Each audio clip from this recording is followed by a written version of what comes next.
জীবনে অনেক রান্না করেছি। আজকে এমন একটা রান্না শেয়ার করতে যাচ্ছি যেটা দেখলে প্রতিটা মানুষের খেতে ইচ্ছা করবে। প্রিয় ভাই বোন বন্ধুরা সবাইকে আসসালামু আলাইকুম এবং আদাব। সবাই কেমন আছেন? আশা করছি অনেক অনেক ভালো আছেন। আপনাদের দোয়া আর ভালোবাসায় আল্লাহর অশেষ রহমতে শুকর আলহামদুলিল্লাহ আমি ভালো আছি। বলেন তো এটা কি রান্না? এখন বলবো না, রান্নাটা যখন শেয়ার করব তখন বলবো। তারপর চলে আসলাম আজকের সকালের নাস্তার আয়োজনে। যদিও সকালবেলা ঘুম থেকে উঠে নাস্তা ভিডিও করাটা অনেক বেশি কষ্টের, তবে আজকে আমরা তিনজন তিন ধরনের নাস্তা খেয়েছি। আমি খেয়েছিলাম গোলা রুটি আর ডিম ভাজা চা। আমার মেয়ের জন্য ডিম পিঠা বানাচ্ছি। এখানে 1 কাপ পরিমাণ ময়দা নিয়েছি, কাঁচা মরিচ, পেঁয়াজ, আদা রসুন বাটা, অল্প একটু হলুদের গুঁড়া, ধনিয়ার গুঁড়া আর হচ্ছে লবণ। ডিমের কথা বলেছি কি যেন ভুলেই গেছি, একটা ডিম দিয়েছি।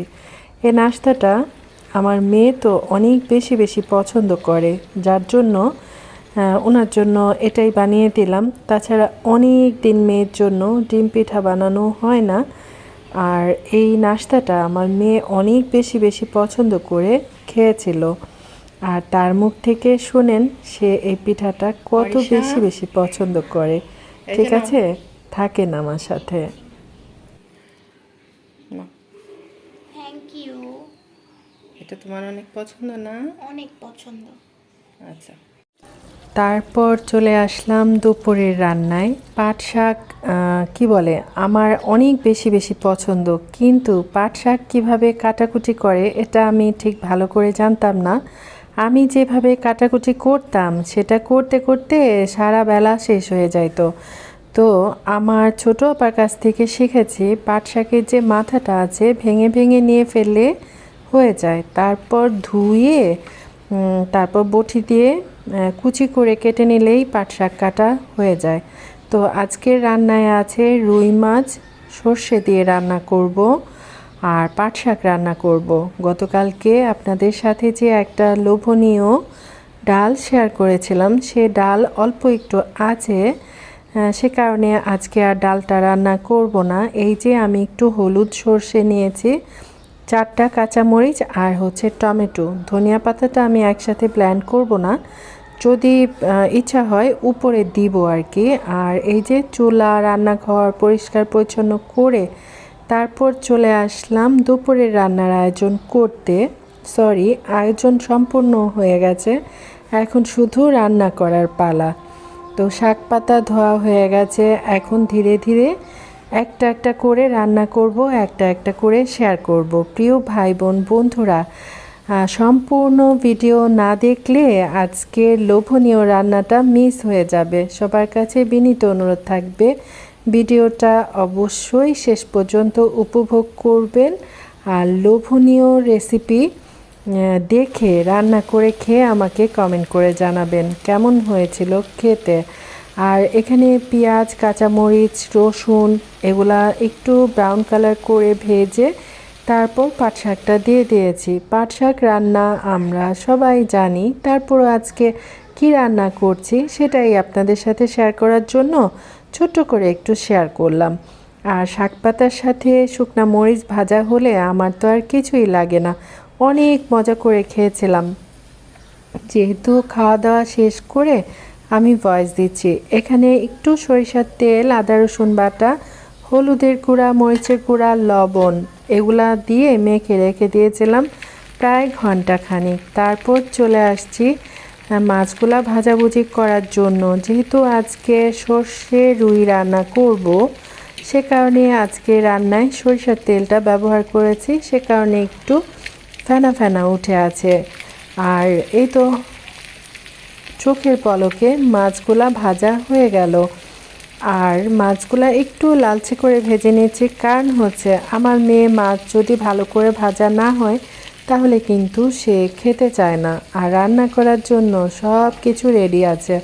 এখানে পেঁয়াজ, কাঁচামরিচ আর ওই যে সরিষা, টমেটো আর কাঁচামরিচ ব্লেন্ড করে নিয়েছি, একদম মিশ করে ফেলি নাই, একটু আধা বাটা টাইপের আছে। আদা রসুন বাটা, যাবতীয় মশলা সব কিছু নিয়ে নিয়েছি। থাকেন আমার সাথে।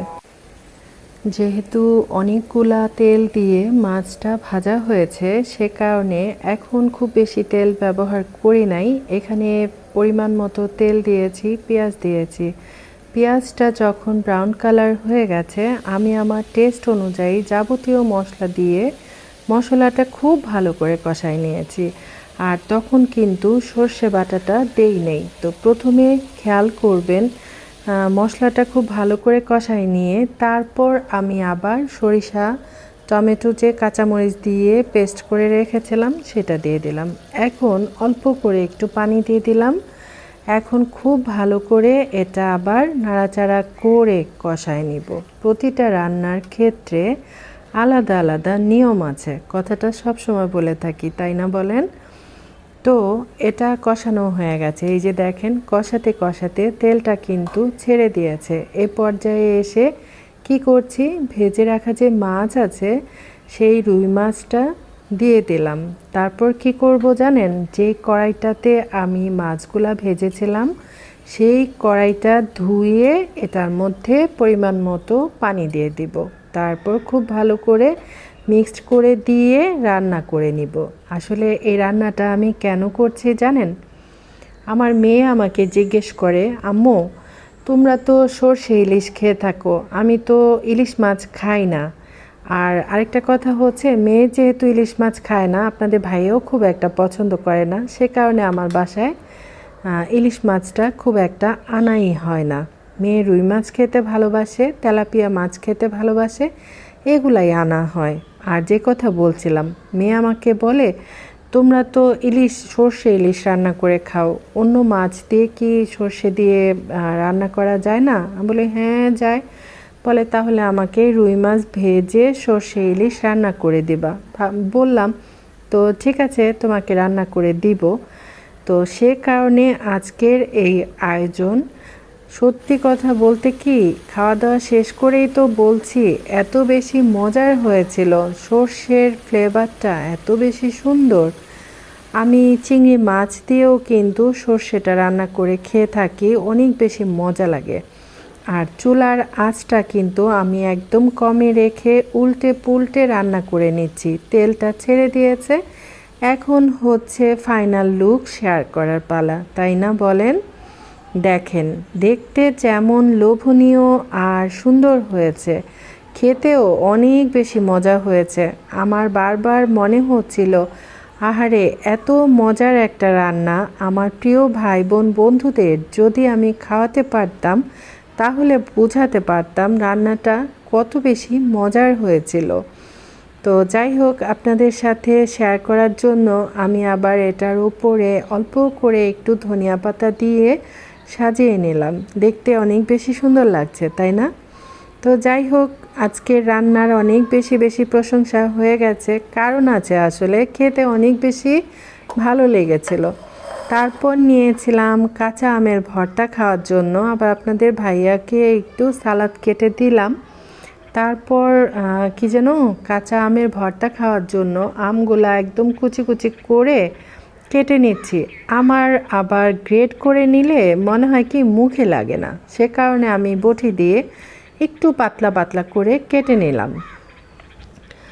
আর আম ভর্তা দেখে মুখে পানি চলে আসছে। আর ওই যে সর্ষে, টমেটো, কাঁচামরিচ যে আমি ব্লেন্ড করেছিলাম তখন একটু রেখে দিয়েছিলাম আম ভর্তায় দেওয়ার জন্য। তো এখানে লবণ, চিনি আর ওই যে সর্ষে বাটা সেটা একসাথে করে খুব ভালো করে ঘষে ঘষে মেখে এই যে আমি আমের ভর্তা বানাই নিয়েছি। আম এমন একটা জিনিস, বা আচার, চাটনি এমন একটা জিনিস, শুনলেই মুখে পানি চলে আসে। আমার মতো কার কার এমন হয় অবশ্যই জানাবেন। আল্লাহ হাফেজ, আসসালামু আলাইকুম।